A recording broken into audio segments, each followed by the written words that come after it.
All right, welcome to the next installment of the WMC Porchcast. I'm here as your host, John Burry, today. We got some great guys on the couches here to talk about a very important and relevant topic to our neighborhood and guys in our age group, and that's youth sports. And we've got a fantastic setup today. I think you guys are really going to enjoy it.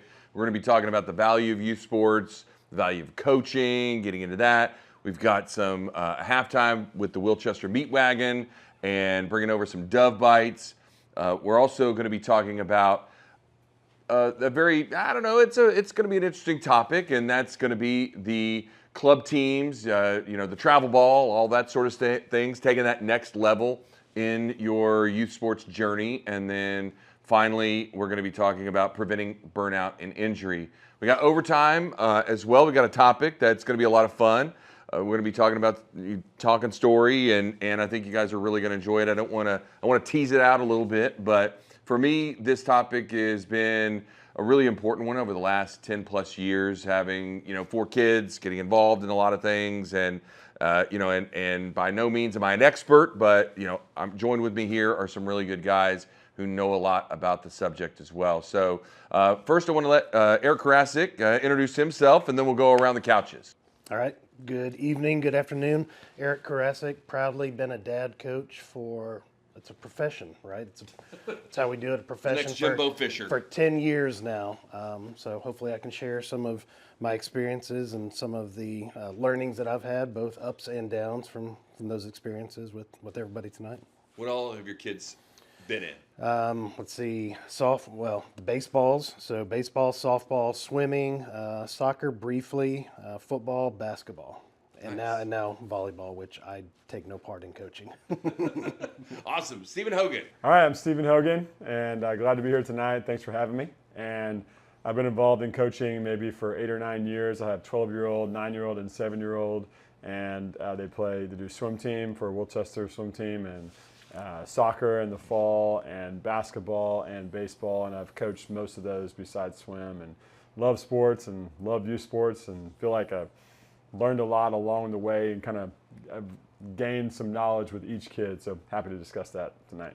Awesome, thanks. And Scott Miller, finally. Yeah, so Scott Miller, I have 2 boys, 12 and 9, Owen and Evan. Been coaching, I guess, since Owen's been about 3, so 9 years.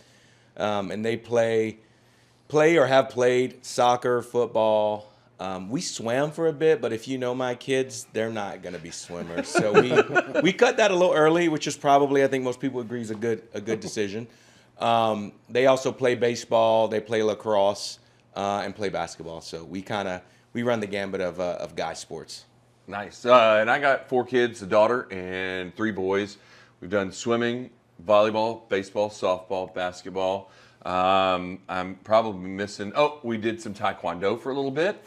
We dipped our toe in that. Now we're trying golf. So we've gotten to do a lot of fun stuff, and it's been great. And again, I think this is such an important topic. So I think we should just dive right in. On the WMC Porchcast, we will dive into current events within the Wilchester Men's Club and goings-on within the neighborhood, all in support of our mission of doing good. First quarter here is getting involved in youth sports. I mean, I'd love to hear your perspective. You guys talked about coaching, but I mean, just kind of overarching, what's the value? What has it brought to you guys and your kids? Scott, you want to kick us off? Yeah, sure. I think for me, my wife and I were both athletes, so for us it was just about playing sports, getting out there, having fun, doing something. They talk about not having to worry about, what your kids are doing if they're playing sports. So I think as they get older, that's probably something you subscribe to, but it's just the kids just generally enjoy it. It's a great place for them to make friends. It's also a great place to drop your kids off and let someone else parent them for a little bit. By the way, thanks for all the parents that have done that for years and dropped them off with me. You're welcome. But I think there's some value in that, right? And so we all know we've all coached our own kids and other people's kids, and inevitably other people's kids listen to us a little bit better. And so I think, being able to drop your kid off and have them, whether it be your co-coach or someone else, and have them help, kind of instill some of those values that you want. And, I think sports for me, if you've had enough drinks with me, you probably heard the story, but I always talk about the totem pole theory. And so to be a successful individual, I think you need to know what it's like to be at the bottom of the totem pole, the middle of the totem pole, and the top. And sports teaches that, right? Because there's going to be times where your kid is the absolute best and they're sitting at the top of the totem pole. Well, you have to learn how to deal with success and how to deal with that, right? And sometimes they're not going to be the best and they're going to be at the bottom. And there's some value in that, right? As well as having those conversations of like, hey, if you want to climb that totem pole, what do you do? And then sometimes they sit right there in the middle, right? And so they're not the best, they're not the worst. How do you handle it? And so I think sports gives you a great chance to kind of talk through with your kids like how to handle life situations without really telling them what you're doing, right? So, How about you, Stephen? I mean, you've been to all the way up the totem pole, I'm sure, and Definitely not been all the way up the totem pole. I think Scott hit a lot of the big points that I would agree with for sure. Maybe only other thing I would add would be this element of struggle, which you wake up every day at work, and I think when you're a kid, you have this false illusion that when you're an adult, you have it all figured out, and we know as adults that we definitely do not. And every day we go to work, it's a challenge, and it is some would say a fight, but it's definitely just kind of a daily grind, so to speak, to kind of fight against the world when we're working. And so I think sports really helps with that. And there's a lot of data about kids growing up as adults and dealing with hard things when they played sports as kids and being able to handle those things really well. Something else I'd add is just time with your children. I mean, for me personally, probably my most intimate time with my kids is driving to or from games or practices, because you get them one-on-one, which is, they strive and die for that. That's what they love. And so getting that is great. And also like learning from things that they did in sporting events and then being able to go practice it yourself with them. I've just found that to be wonderful and really just powerful, just a relationship builder with my kids. But I echo also everything that Scott said. I got to tell you, the driving you just mentioned, best part of it. Like, honest to goodness, driving with my daughter to a swim team event or picking my son up, getting that 5 minutes of like, hey, how was your day? How'd you do? How you preparing for this? Coolest part. I've talked to my wife. I've talked to Cammie about this. Several times. Just the benefit of that piece of it. Yeah. So. There's a transition, though. Once they become teenagers, I think those car rides get a little more difficult and challenging when emotions and anxieties and things start creeping into it, because at the young age, they're so engaging, and it's like, hey, I'm going to a game. They're excited about that. After the game, they got their Capri Sun, their orange slice or whatever, and they're excited about that. But at a certain point, it transitions when they're thinking about things, and you can start to see, doubt, worry, all these things kind of creep in early, and then afterwards they're dealing with the emotions of, how did I perform? Did I let the team down? Yeah. So it's... How do you deal with that? Well, honest to goodness, like team loses, or your kid has the last strikeout, or whatever it is. Like when there's tears, I haven't figured that out one. So I'm all ears. It's super challenging, and very kid dependent. I think too. Some kids want to talk about it, and also different ages have changed that as well. I got some really good advice like 3 or 4 years ago, which changed my perspective on this. And someone told me, because he had a son that was 4 years older than me, and I was telling him I was just struggling because it used to be he wanted to discuss everything that happened in the game afterwards, but then I started noticing that it was turning into judgment, kind of. He would see that as judgment for me. And so one of my friends told me, whenever you talk to your kids after a game, only say, I had so much fun watching you play.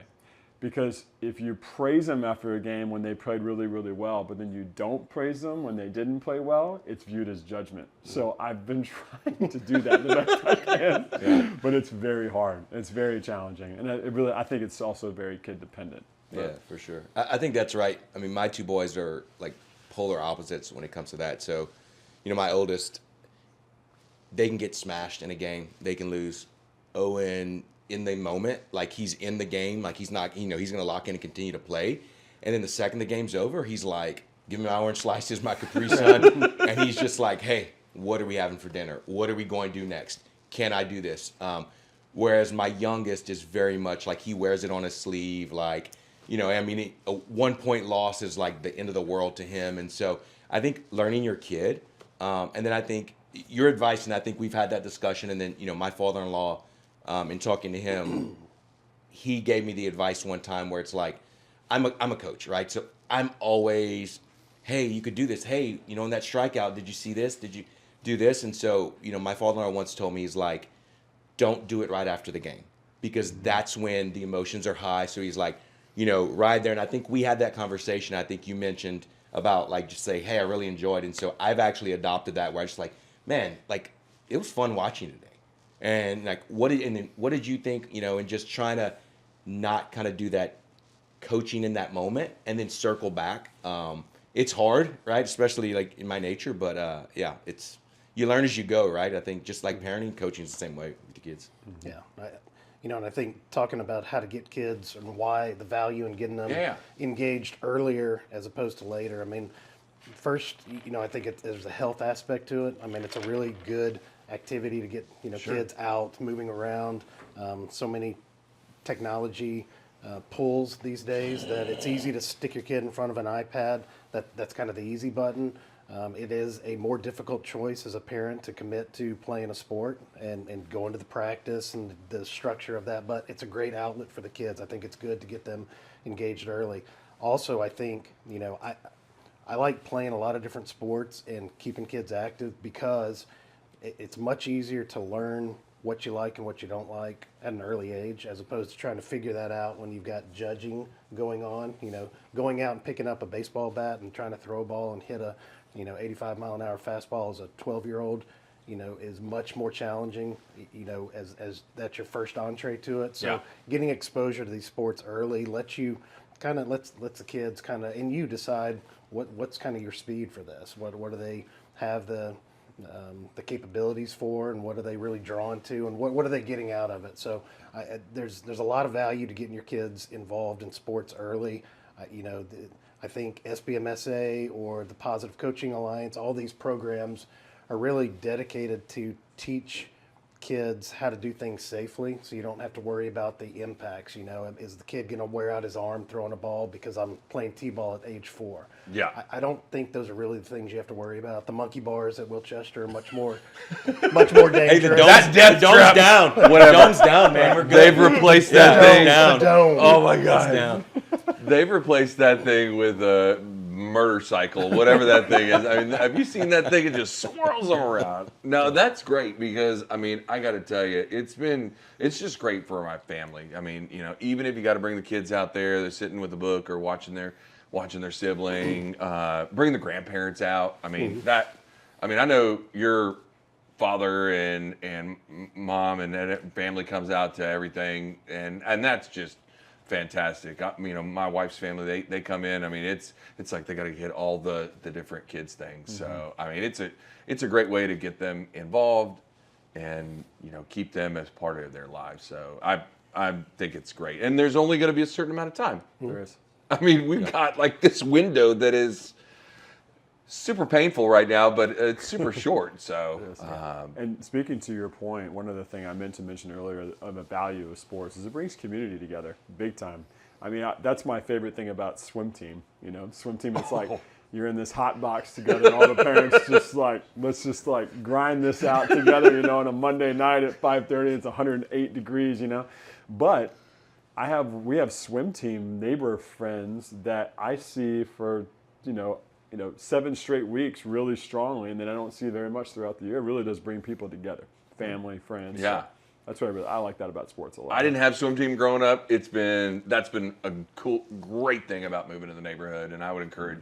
I mean, I don't know, kids that age all the way up through high school. It's super fun. So, well, let's move on to second quarter here. You teased out a little bit of your coaching experience. Erik, I will start this discussion by saying one of my best, best pieces of wisdom in coaching was when I decided to dip my toe into head coaching at the midget, 8U level. It was being the first time head coach, and it was to me saying, hey man, don't focus on the top 5 or 6, 7 kids.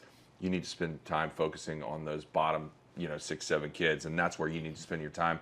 I've had a ton. It's a ton of work. It's a ton of reward. I mean, what has y'all's experience been on coaching? I mean, you've taken, teams to the whatever gold bracket championship, but you've also really helped out a lot of kids too. Yeah. So I think that's, to me, the why behind why coach and why get engaged. I mean, it's supposed to be, I look at it as a responsibility of us trying to teach, instill good values in kids. And I truly believed on a team, when you're talking about youth sports, yeah, there's some anomalies out there that you can tell are just freakish athletes already, but for the most part, there's not a big stratification of you're good to great players.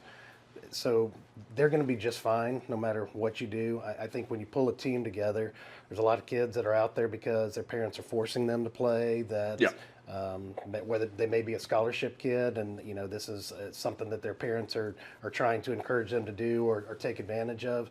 So I really believe in that philosophy of if you're going to take on the responsibility of coaching, do it for the kids. You're not out there to win your championship and relive your glory days. This is about, teaching kids how to be better, how to work as teammates, how to improve on something, and how to feel confident. And that's what I've always wanted. Our kids, whenever we leave a field, we preach attitude and effort. There's two things that anybody can do. So and the power in teaching them about how to be positive influences on the kids that are down, how not to get too high, how to pick kids up when they get low. I mean, these are the things that we really want to focus on. So I really enjoy that, and my favorite time is spent coaching the bottom half of your team. Yeah. That's still learning how to throw a ball, hold a ball, shoot or whatever. You're going to have a much bigger impact on those kids. So that's kind of how I look at coaching. No, that's all, Scott. I mean, I hear you coaching before I even see you coaching, but I know you don't do it for the Total Wine gift card at the end of the season. What is it to you? What drew you to it? What do you get out of it? Yeah, I mean, I think for me, sports was always such a big thing in my life. And like a lot of my coaches growing up were just mentors, people I looked to, people I went to.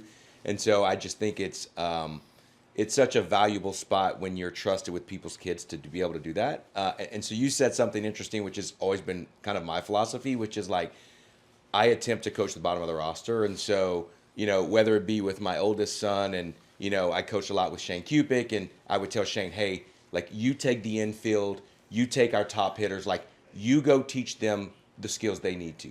And then I would take the other kids and I'm like, I'm going to work with them at that level, right? And so I did that with my oldest. It worked really well. I coached with Ben Bredhauer a lot. I would tell him the same thing with those kids. Like, you take these kids, and I'm going to take the other ones. And so for me, it was always like, the Luke Hogans, the Dylan Krasics of the world, they're going to hit the home runs. They're going to make the play at shortstop, and it's fun to watch that. But it's when that kid that you put in a spot in right field stops a ball and holds someone to a single. And you're just like, something amazing. Or you're in a very pivotal spot. They might be the last hitter in the order.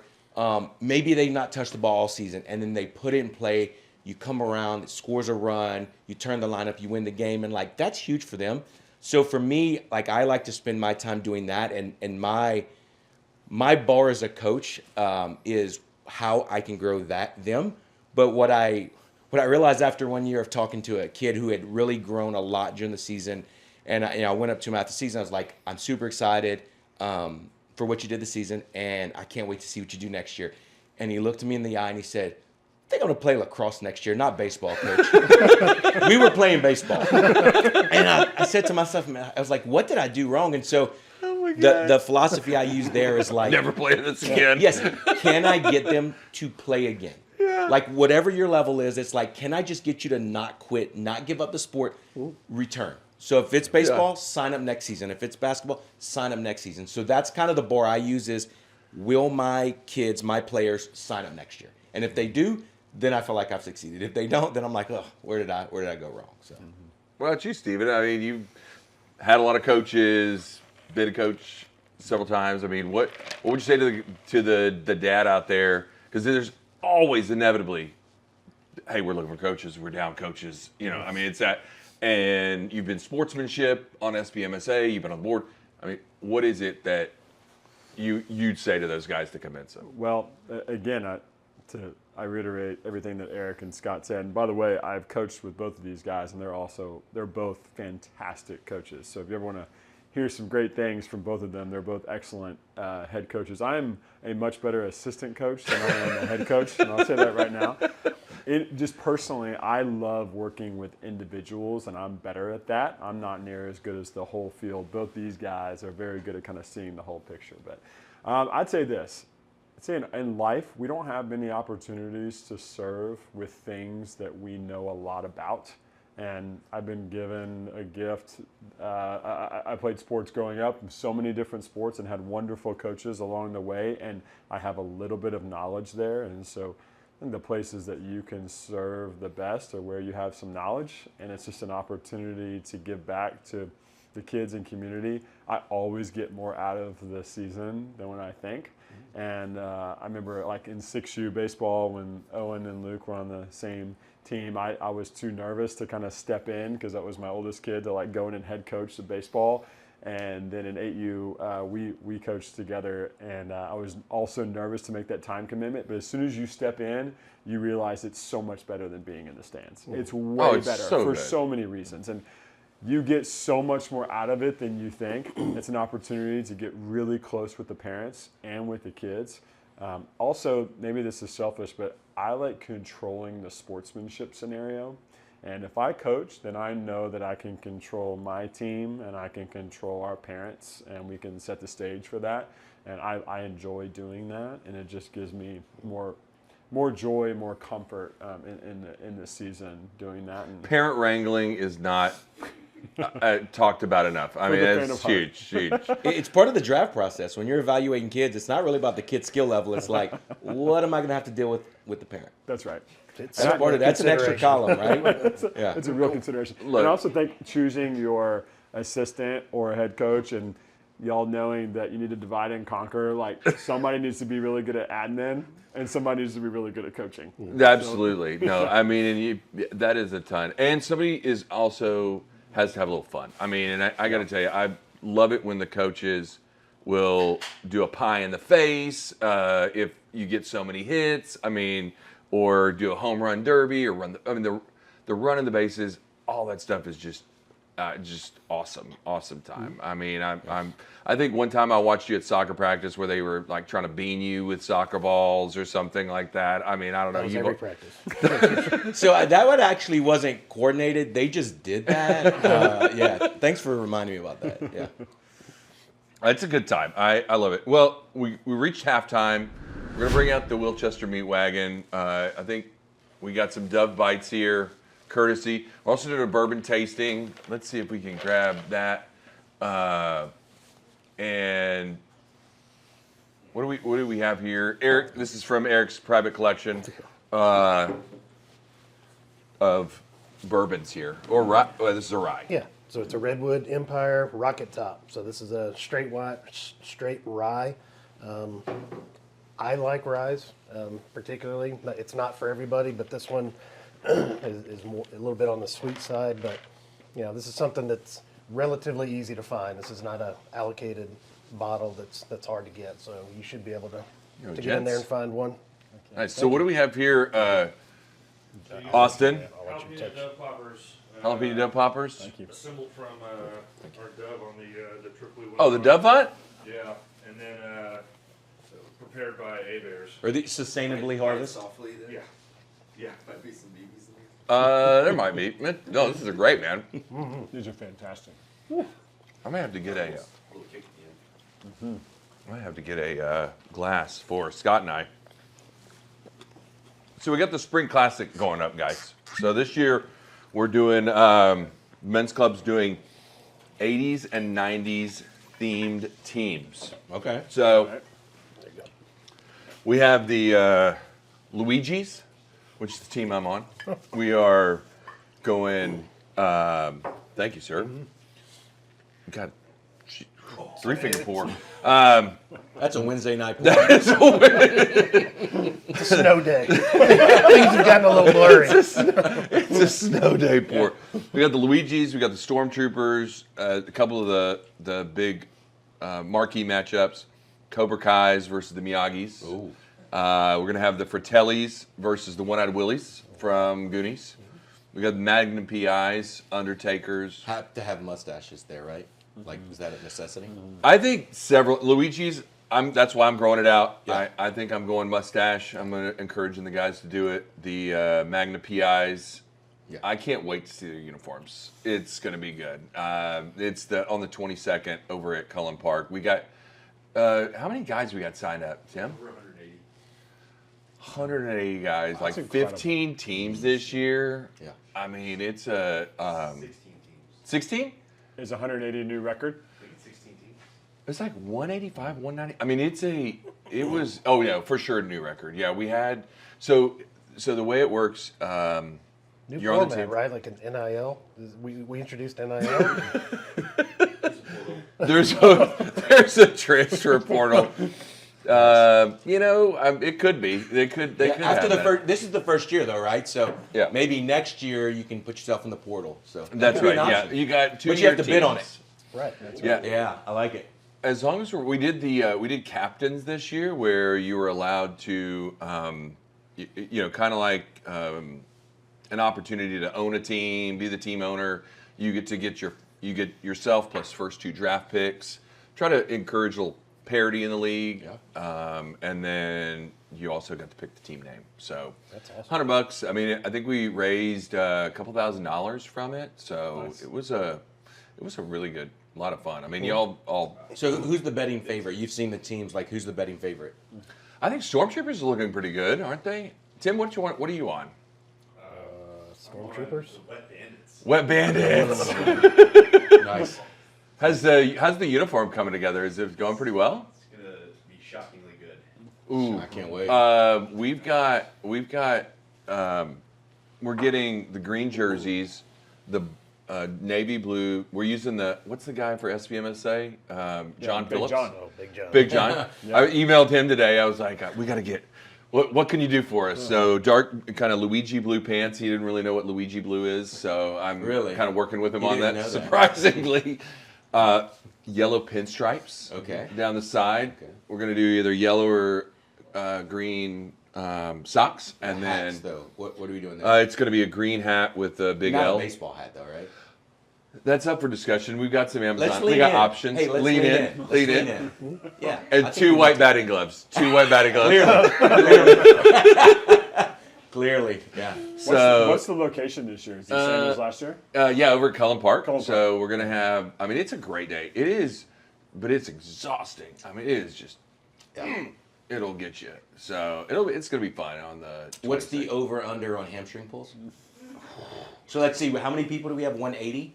Yeah. So how many hamstrings is that? It's So- assuming everyone has 2 good ones though. So that's maybe that math's not right. So. At least. Yeah. About probably 2 dozen. Yeah, I would think. so. At least. I mean, you see those guys by the 4th game, and they're just. I think the wear on the body is worse for the Spring Classic than. For the That- pecan- that's what I was about to pecan ask. bowl. Where do you see more injuries? Maybe more acute injuries in pecan bowl, but more like long drawn out injuries and more volume, maybe. Yeah, I think it's just like you said, it's fatigue, right? The body gets fatigued, and then you think you can do things you really probably couldn't do 20 years ago. You Now cannot. you really can't. Yeah. Yeah. Well, speaking of that, I watched you do a headfirst slide into home, and I think My that is worst the moment. Nope. Was I it think on that- purpose or did you trip though? No, my landing gear landing gear It just. sucks. Yeah. I mean, it was he came in hard and hot, and I think it was a little bit like Major League. He didn't quite get to the base. 100% correct. This was in the home. Yes. In the home, like You know, look, straightaway as is. one of the top 14 catchers in the league, you be careful coming into home. You know, people don't talk enough about the catchers in softball. It's always about the guys that hit home runs, the guys that play shortstop. But that catcher position, if you've not been behind the plate and you're not, you can wear a mask, but you can't really wear a mask with 180 of your guys. But all it takes is one foul tip. So if you can get behind there as a catcher and not blink at every swing, it's something special. So let's talk more about the catchers, Maybe that could be an episode. Have all the catchers come in and I don't know. It's just throwing it out there. Kind of sounds like you need a therapist. No, I mean, it's fine. Yeah, it's fine. Yeah, no, it's fine. Yeah, it's scary, but I mean, it's fine. Yeah. No, Eric, thank you for bringing up one of my finer moments from the last 6 I think years. that made me retire on the spot. It definitely made me realize you should never wear shorts to that thing. Because, I mean, one of the new guys, Steve Wright, he in the neighborhood, and he ended up getting a team, and which was fantastic as a great way to meet guys. Like, he just moved in, and he did this. It's fantastic. And then he was asking me, he was like, "Hey, do we really wear baseball pants?" I was like, "Yeah, I have a 6-year strawberry on my back when I decided to, turn a double into a single or something like that. I mean, that's kind of my speed." Yeah. So it was good. It was good. So, well, good, man. This rye is fantastic. Yeah. man. It's really good. It's really good. Smooth. So, thanks for being here, and thanks to the Wilchester Meat Wagon and Cougar USA. Tim Zacharias, our producer. Cougar USA, the #1 in water control, and then Toro Studios. So these guys at Toro do a fantastic job with all of our porch casts and a lot of our stuff. So, all right. So switching gears. All right, we've talked about the coaching, talked about the value of youth sports. Now let's get serious. Travel ball, the club teams, the trips to Coachella or wherever Tondu just came from. I mean, how'd you do it? What made you do it? You're happy you did it, all that good stuff. Yeah. So I think it starts out once you've realized that the child or the sport that you're coaching, their needs exceed your capabilities, and it's time to get a professional involved. That was one of the draws for it. But I think the whole competitive sport thing, it's you have to find the right program for what your lifestyle is. We did. You're about to do girls softball. You're trying to avoid it, right? I'm doing everything I can to get out of it. It was our first. Addie played softball for 4 years, and she got on the SBMSA, the Heat, the travel team commitment. There is no more rigorous commitment as a parent or as a kid than travel softball or tournament softball. We would have weekends where we played 10 to 12 games in the span of 3 nights. Yes. You don't have the arm health issues, right? They can No. just throw and Well, throw and and throw. that's how they justify it. Well, you're not nothing's hurting, no. But you're like these kids, and it wore us all out. But we didn't know any difference. First kid. So your questions about tournament sports in general, that's you got to be committed to that lifestyle. And there are some committed people. I mean, they are the same people that when the zombies come, they're going to be ready to pack up the cars, and they know exactly what to grab in about 30 minutes, and they can head out and they can survive. Listen, softball is life. The rest is just details. Right. No, I get it. I mean, I know you got that. Are you shirt. wearing that shirt today? That's a lot, man. Yeah. That's a lot. But not all those experiences are that way. So I really travel ball is important when you really find something that the kid is shown an interest in. Yeah. And then it's the right time to start engaging that. So I don't think we shouldn't have 6U. I'd argue. That I know. Is there a right time? Maybe even 8U. What do you think? I think it depends on the kid, right? And so I think, like you said, the genesis to start is really like the kid wants more, right? And so some kids that they're out in the yard, they're just throwing the ball constantly, they're doing stuff. But I think it depends a little bit on the kid. I do think that I'm trying to think back. My boys probably didn't really start it till kind of those 8U years. Yeah. But yeah, I mean, it's a commitment, not just on the child's part, but it's really the parents, right? Like, do we have this time? And so I think it's that balance of like, are they interested in it enough to make you get up at 5:30 on a Saturday morning to drive to Waller, and then again at 5:30 on a Sunday morning to drive back to Waller. And so I think it's you figure the kid out, and then Eric, I think you said it right, is finding the right team for your kids, right? Because there is, I think when we were growing up, like if you played travel ball, like you were an elite athlete. Elite, I use that in air quotes, right? You're like, you were really good. You were probably asked to be on that team. And that whole world has just exploded. in every sport. It's huge now. But, you know, the good part about it is if your kid's really interested and maybe they're not that top kid, there are teams for everyone. And so you have to figure what works for you. Like if your kid wants to practice 3 times a week and play every weekend, great, there's that team. If your kid wants to go out and just have fun, there's that team. And if your kid's somewhere in between, there's also that team. And so I think not being fooled into thinking that if your kid's not on the quote unquote top team, that it's wrong or that that's where they need to get. I think it's like what works for you and your family and your child. And it's different for everybody, right? And so in every sport's different. So What about you, Steven? I mean, Luke's getting NIL deals right now. Oh, I okay, think he's NCAA. I've been paying him since he's 5. I've been paying Hogan's. I just have a direct deposit go to Hogan's bank account. Next topic. Yeah. It used to be Skittles. Now it's getting to be a little more expensive. Yeah. Luke's No, but I mean, seriously though, I mean, we didn't have the. I mean, I didn't have this. Maybe the elite athlete in me didn't come out until later in life as a catcher for During softball. softball. Yeah. That's right. Yeah. But, as you heard, but seriously, like I mean, but obviously, this is not the same club environment that Yeah. was around Definitely not. previously. I mean, I didn't play any kind of tournament sports, I think, until I was 12. And basketball was my favorite sport. So Yeah. I played AAU basketball starting at like 12. But before that, I mean, when I was a kid, there were like 4 tournament baseball teams in our age group in all of Houston, you know? Now there are like 8 6U teams in Spring Branch. I mean, it's a completely different situation. I would say one thing that is a blessing about tournament sports in Houston is the fact that we live in Houston.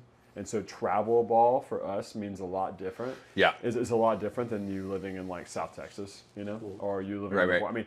I mean, we've all been in tournaments, baseball tournaments where like we're driving 5 minutes to Baseball USA and there are people in that tournament who are driving 5 hours. And that's a completely different situation. And so pretty much every tournament sport we've played, we only have like one out-of-town tournament. That's because every family wants to do it. It's to end the season. I also, just the kid dependent thing I think is so huge. I think one of my daughters would really struggle doing it early, but Yeah. my son thrives on it and loves it and wants more of it. And so I think just listening to them, and not just like listening with your ears, but watching with your eyes and seeing like, do they really want this? Is this something that we really want to do? Also, how hard is this on our family? What are we giving up to do this? Because it is hard, but also, man, we've had some joyous moments too. Those drives, they get more intense with the tournament stuff. Yeah.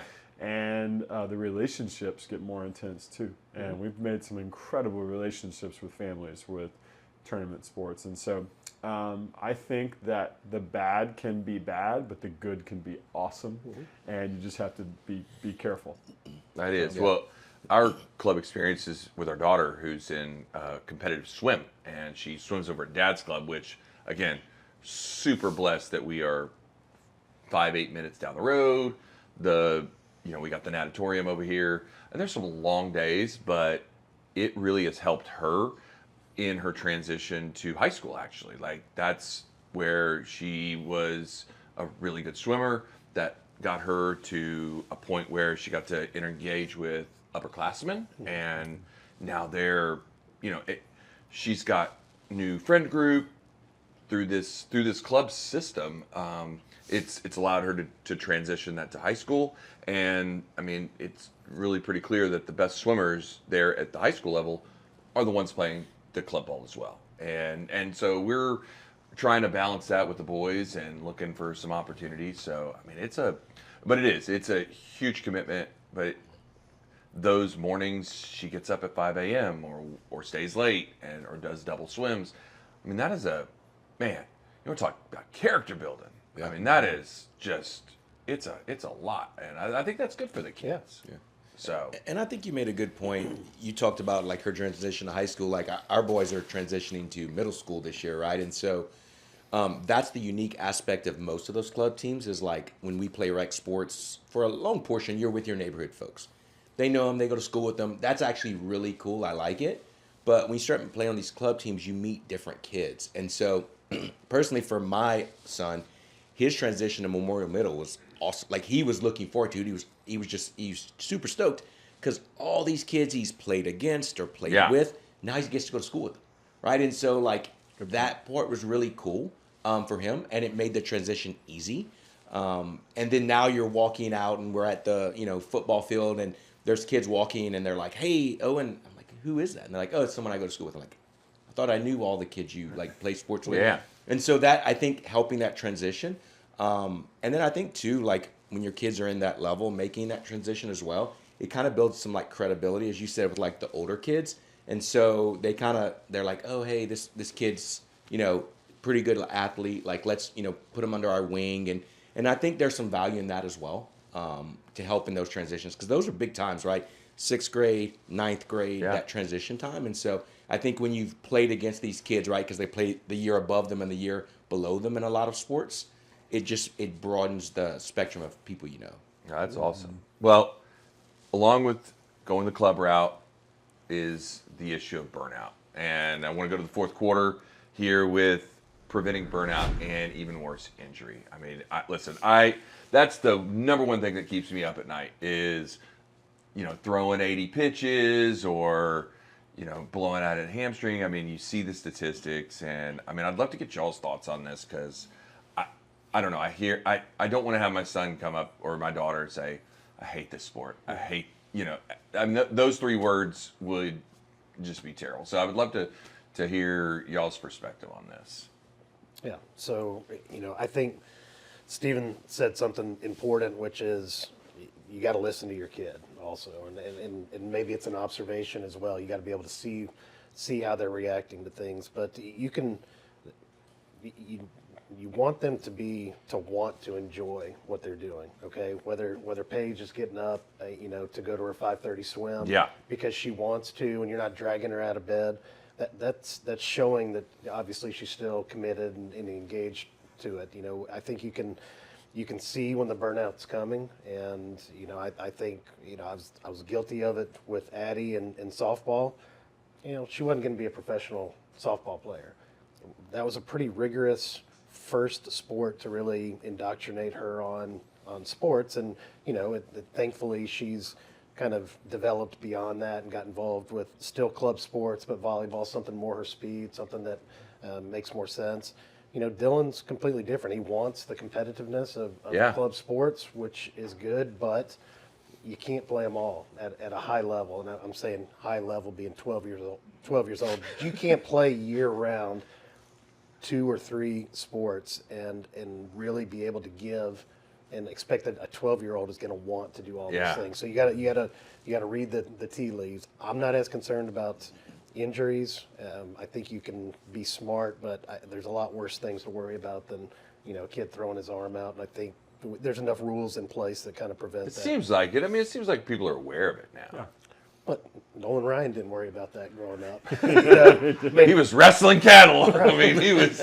This is all kind of a new phenomenon. So I don't. Are we victims of our own, helicopter parenting or whatever? Yeah, So that's I'm fair. not really sure what the deal is, but people have been being professional athletes and playing ball and throwing pitches since they were 8 years old and didn't have a problem with it. So I'm less concerned. Again, I think there's more important things or more dangerous things for kids to be worried about getting into these days than how much sports they're playing. So that's fair. let That's them fair. roll. Well, and I think too, right? Like I think we say sports, but like it's really baseball, right? Like when you think about it, like you don't. Well, I hear don't know. about- I mean, swimming. There's guys who are doing, the butterfly, and Well, remember we talked about it. My kids don't swim, so I don't. they have sink. That. I mean, I no, won't no, I'm speak kidding. outside of my depth. I won't speak outside of my depth. I don't know that one, but I don't disagree. But so I think it's narrowed down. And Eric, I think to your point, right? Like play sports. Like there's no different than playing. I think where you do watch, right, is whether it's swimming, overhead motion, baseball, and I think just be smart, right? There's research out there that shows like as a child is developing, you should be careful with how much they throw and how often.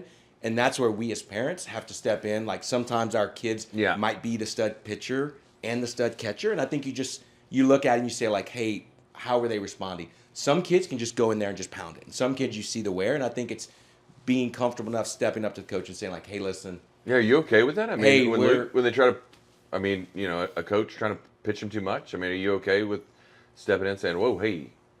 I think I would be, to be honest. Yeah. I've never had that situation. I Okay. feel like coaches are pretty good. I mean, I feel like at least most of the coaches we've been around, and like Scott's around, I feel like they really try hard to not do that, and they, at least my experience in our own coaches, and definitely I've played teams that do not care about this at all, but our own coaches have been very cognizant of that and really do care about it. So I don't know. I haven't had that experience much, but man, you play some teams, and especially in tournament baseball, who they could not care less. They couldn't care less what the rule is.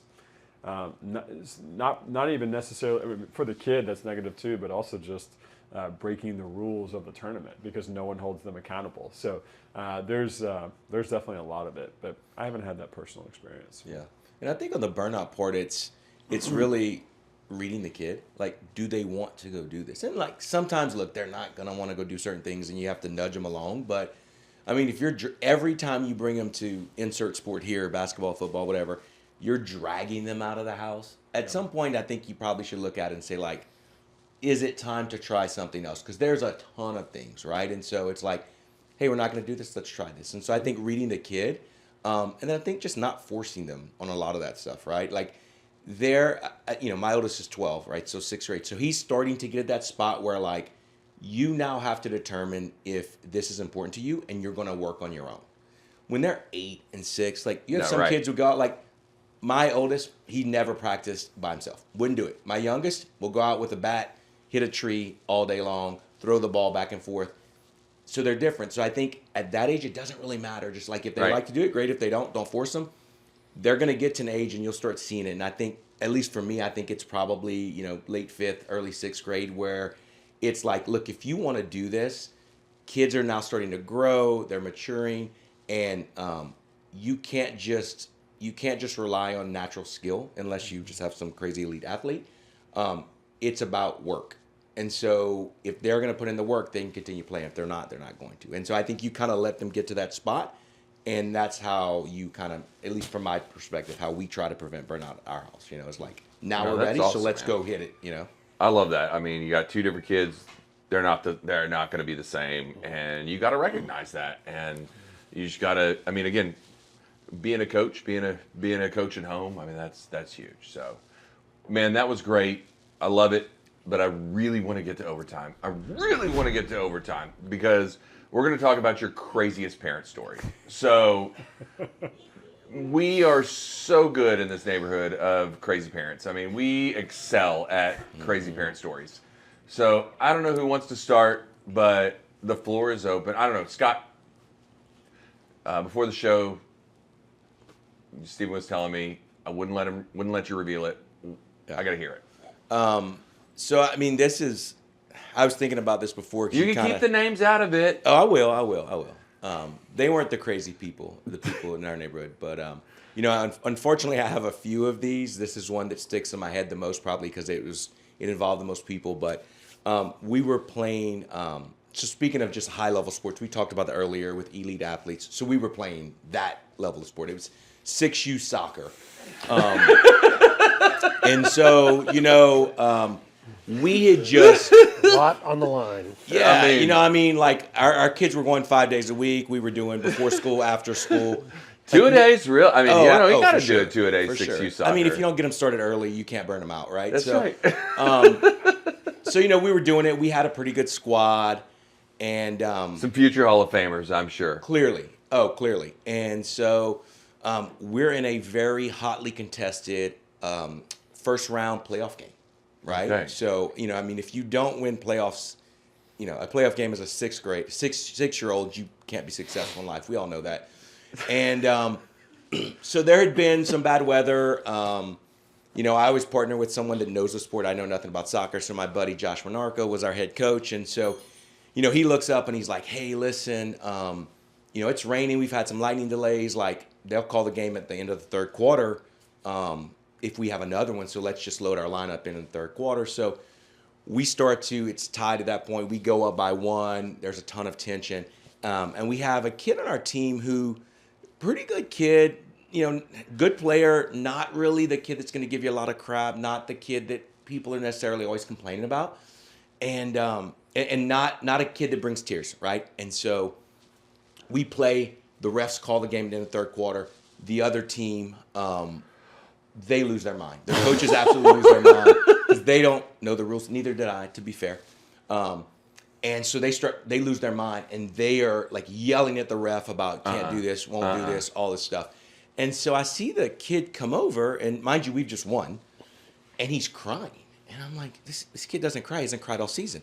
I'm like, what's going on? He's like, well, that daddy and the mommies over there were screaming at me. What? Like, they were what? And so right as this happens, so like I'm kind of in the official thing trying to figure out if we officially won. I'm talking to the child, and then I look over, and next to the visiting team sideline is just a smattering of parents.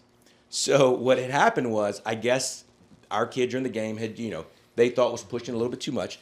So, a prominent doctor in town in his scrubs with his name embroidered on his chest, sent his kids to a school that, they pay higher taxes, starts screaming at our kid on the sideline. Ain't nothing wrong with the 079. Let me tell you. Right. So, I mean, Come on now. clearly something else will rot your brain when you go over there, right? So he screams at the kid. He's screaming at the kid. The kid loses his mind, tells his mom. So his mom goes over there. So I leave the officials. I go over to our sideline, and it is like a mom battle. They are all screaming, claws out on both sides, absolutely going nuts. It was so bad, I had to step in. The kids are crying. They're all surrounded. The kids are crying. So I step in. I'm like, guys, like, the kids are watching, to which one of the moms very succinctly told me it was 4-letter word you.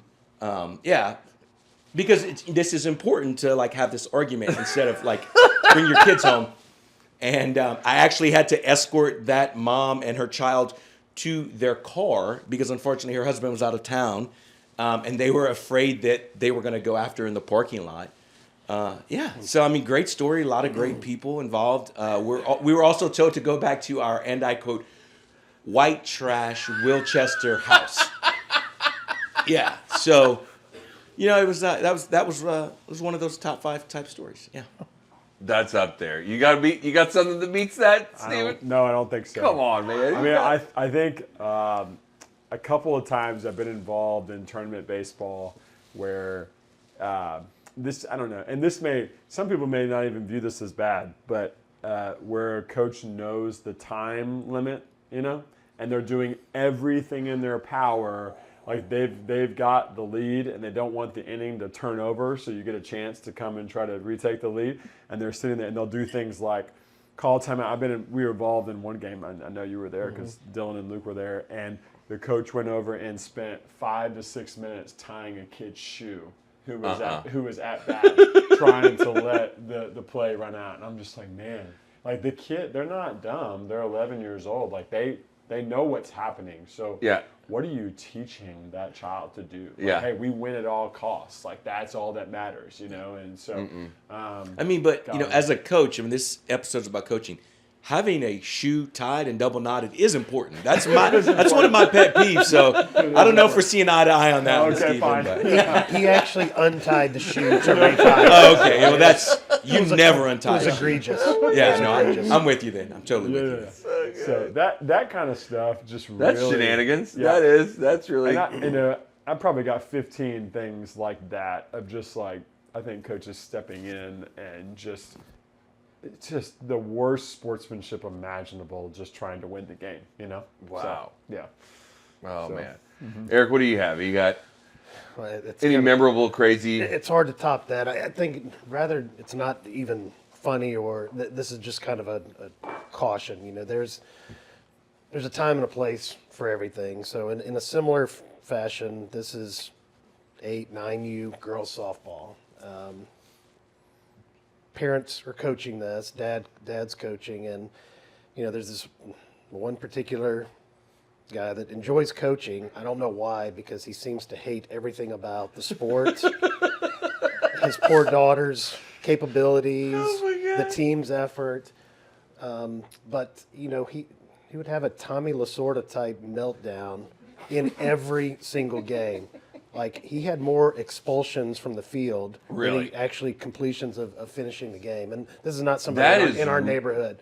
But kind of going back to what Scott and Steven were saying is you know, that when you make it about you, it's Yeah. clearly that you're not in it for the right reasons, and there's no call, there's no, it doesn't matter, you know, that no game is important enough to really act like that. And you know, you got girls who all they really care about is what color skirt and the high socks they're going to wear for the softball match, and bows are going to put in their hair, and you've got a guy that's actually making girls cry because, you know, he feels like they fielded 10 balls in practice and missed 7 of them, and they missed the one that they get in the game. So there's, you know, there's a time and a place for everything. So I think it's important, if you're going to consider coaching, if you're going to consider parenting a kid in a sporting event, it in your place to kind of Yeah. get involved and think about what you're kind of displaying and how that's going to evoke reactions from your kids. That's what they're going to remember.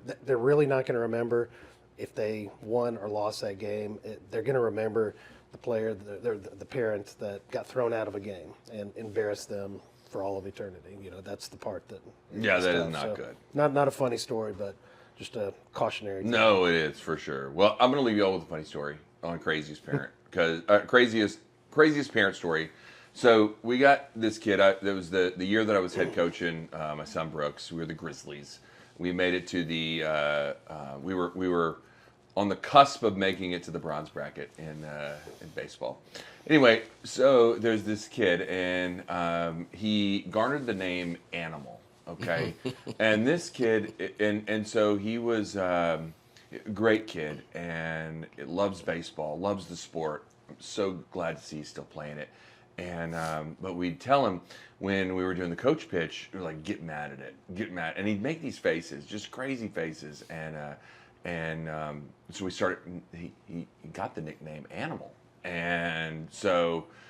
You know, Hunter Benton, who was my assistant coach, he was the pitcher, because that's the worst job in the world, is coaching, is being the pitcher in coach pitch softball, or baseball, rather. And he'd go talk to him. He was like, hey, Animal, are you ready? And he was like, I need to see that animal face. And anyway, so it's the bottom of the 6th inning, or whatever. Bottom of the 6th inning. We're against this team who had not lost a game the entire year. We had won a couple. And so last at bat, bases are loaded for this kid, 7 years old at the time. And so I was first base coach, and we started the chant, Animal. We were all Animal. We had at the Pine Shadows Fields, and we were the last game playing. You know, it's got that 4-pack of fields there. We had every parent and every kid that was there chanting Animal. And it was great. And he hit the ball out of the infield, into the outfield, scored the 2 runs. We tied the game. Time expired. This kid's face was unbelievable. It was the coolest memory. And it was really like, and even the parents for the other team were chanting Animal. It was like literally the whole field. And again, the team that was playing was going to go to the bronze gold bracket and do all great things. But for this kid, like, to hear the entire community behind him, like, it reinstilled my faith in sports. For every jerk who gets kicked out, there are really good people. Yeah. So, anyways, look, thank y'all so much. Thank you guys for being here. This is the one I wanted, since last year, to get you guys here. It only took a snow day and 30-degree weather. Thank you to the Whalens. Thanks, Tim, with Cougar USA, Toro Studios, for being here. And we will see you soon at the next Porchcast experience in a couple weeks. So thank you, guys.